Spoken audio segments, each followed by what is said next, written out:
Trump is back. Donald Trump storms in Iowa, winning by an unprecedented margin. It's like he's auditioning for the lead role in The Presidential Apprentice. Trump, fueled by the cheers of his political fan base, kicks off his bid for the Republican Party's nomination for the third consecutive time. It's a hat trick attempt, and even the MSM audience is hooked. But in the wings, we have DeSantis finishing second and leaving that damn old Nikki Haley in his political dust. It's a political duel, and DeSantis is flexing his political muscles at Haley, maybe he'll even court her as a VP. Who knows? Because I just know that, you already have Tucker Carlson saying that he'll campaign against a Trump-Haley ticket. And Haley's attacked Trump so much that I really feel like it's absolutely out of the question.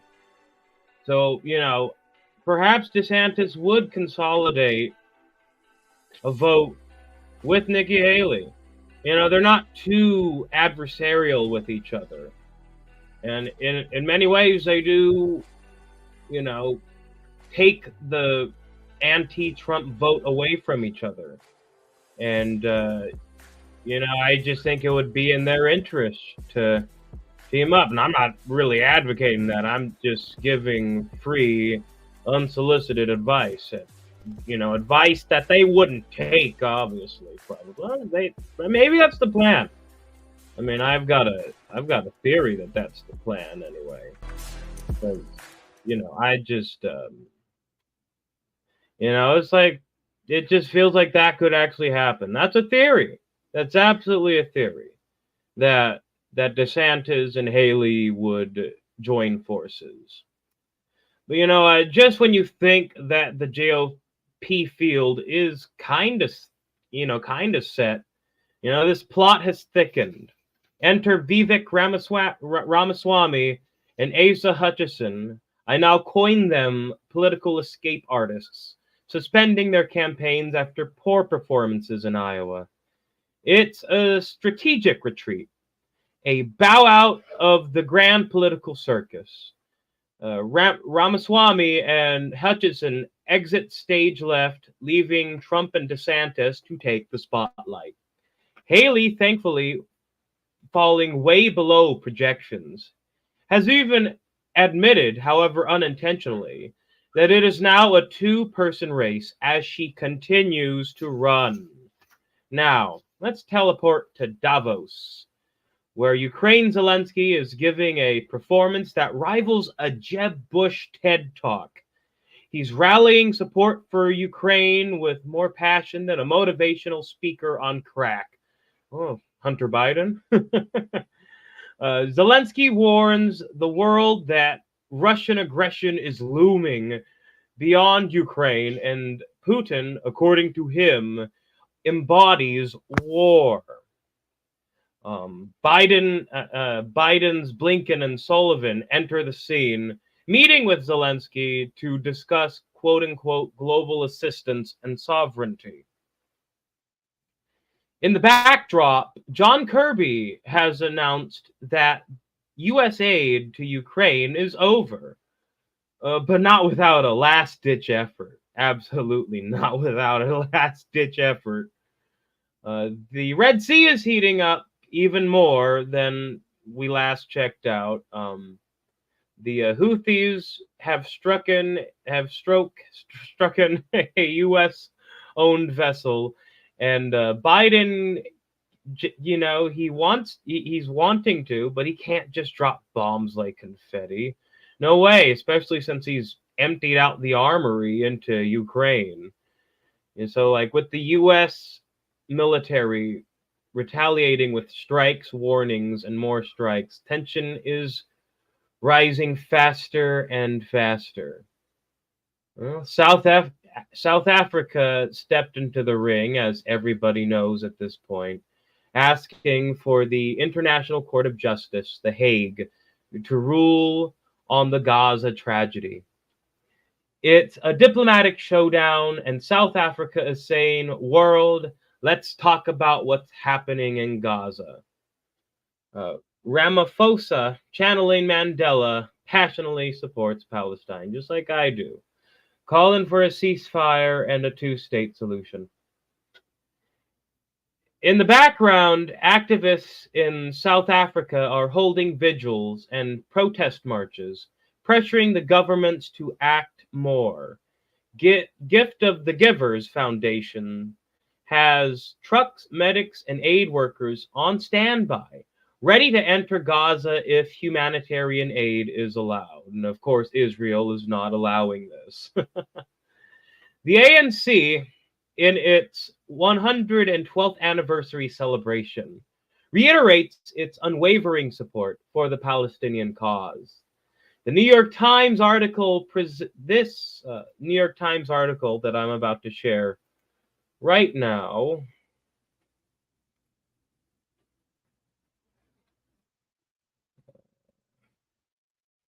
sec. Yep, here we go.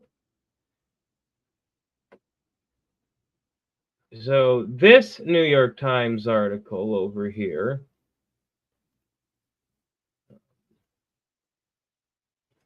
Russia regains upper hand in Ukraine's east as Kiev's troops struggle. Okay, so, this New York Times article has presented a overdue but, in-depth examination of the intricate details surrounding the ongoing conflict in eastern Ukraine. At the heart of the narrative lies the strategic challenges and adversities faced by Ukrainian forces, revealing a portrayal of the evolving dynamics on the front lines. Now, of course, the New York Times, needs to be ahead of a story. They would not cover this situation if they did not absolutely have to. So this article ventures into the tactical measures adopted by Ukrainian soldiers, highlighting their quote-unquote resourcefulness in salvaging armor from a year-old destroyed Russian tank.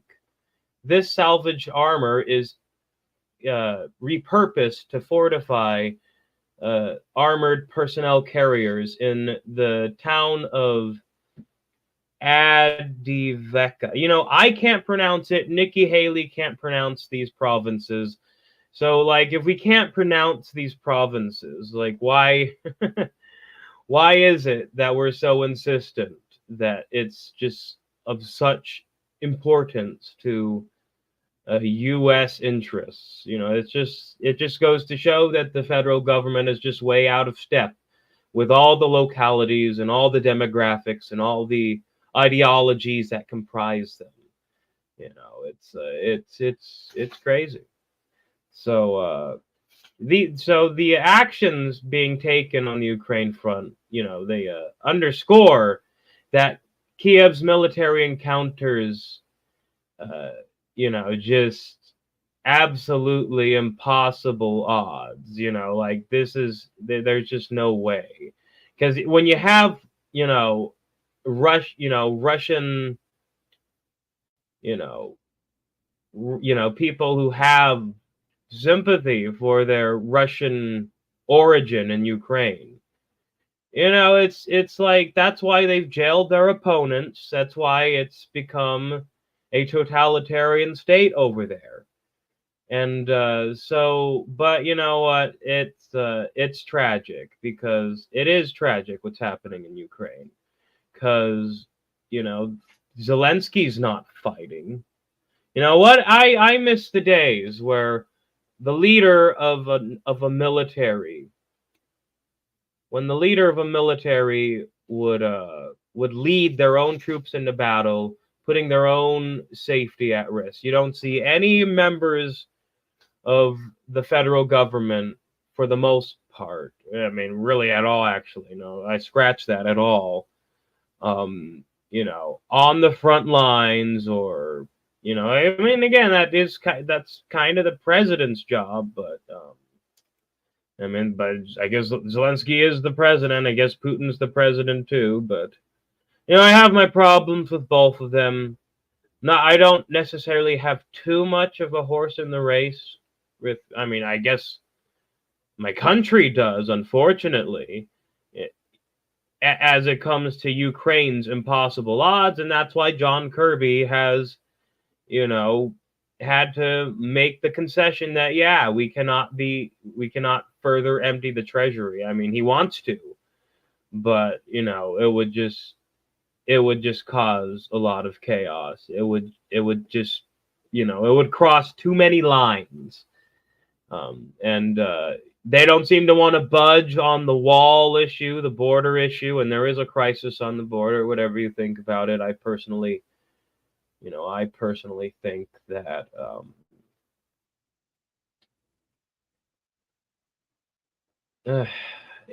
I want to move on from this subject for now because because again, I really do think that Russia and Ukraine is it's a Slavic civil war, and so there's obviously going to be a mixed situation there. I mean, half of the Slavics in Ukraine are, you know, bona fide Nazis. So, you know, I can't, you know, so I tend to be more favorable towards Russia, the eradicators of Nazism. But, you know, I just think, you know, they take it, you know, too far. Just like I think Hamas kind of, you know, took resistance to Israel too far. You know, I mean, in terms of the hostage. But then again, when you're holding, I mean, again, the Palestinians are hostages. It's you know. But on that note, in a significant move, Brazil has expressed support for South Africa's case filed at the International Court of Justice against Israel's attacks on the Gaza Strip.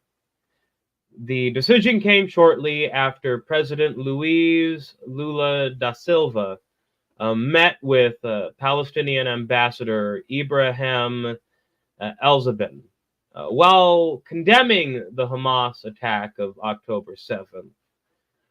I guess just like in a way that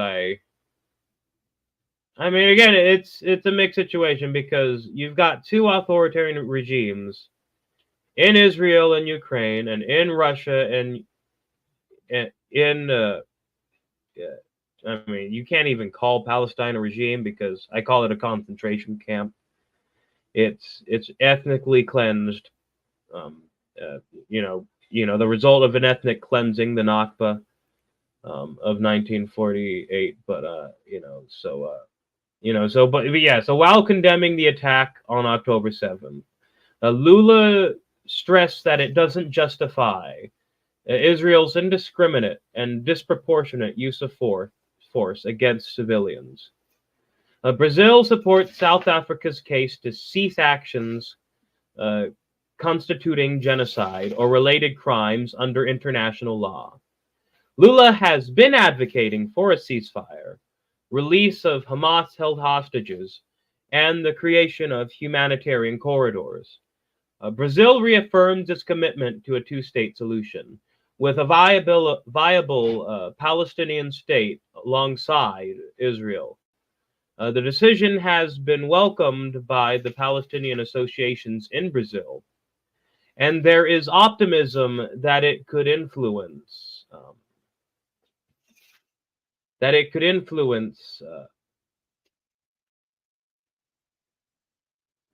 other nations in the region to support South Africa's case at the ICJ.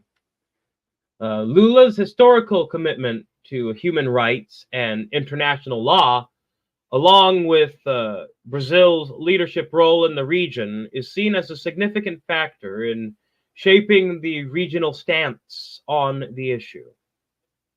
I will be back with more tomorrow or the day after. I want to thank you all for joining. And peace be with you all, indeed.